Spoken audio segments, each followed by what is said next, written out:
All right, it is time for video number 5. We are now on the nervous system of our giant worm diagram.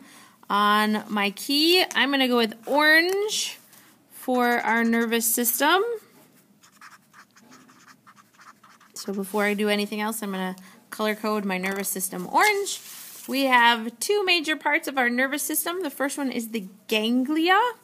And remember we talked about cells make tissues, tissues make organs, organs make organ systems help make up the organism. We are getting more complex as we've gone through our animal kingdom. We are getting to the point of having distinct organs in our nervous system. The ganglia technically is a group of tissue, so it's not quite on the level of a brain.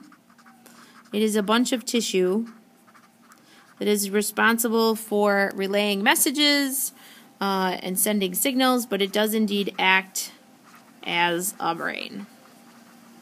Okay. The ganglia is extremely tiny. So incredibly tiny that once again you may destroy it as you start your dissection. But it is located just above the pharynx and it is super small. So like the smallest possible dot you could make, that's your ganglia, okay? And probably should be even smaller than that. It is super tiny. Like I said, it is a bunch of tissues. It is very, very small.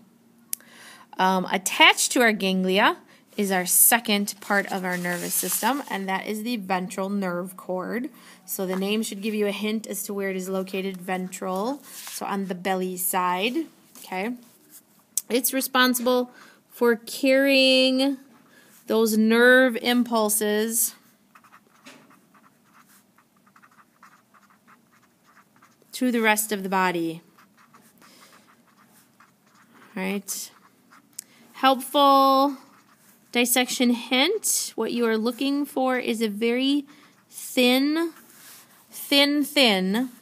white, almost thread looking structure. It is very small, very thin, and it is going to be located right next to the ventral blood vessel.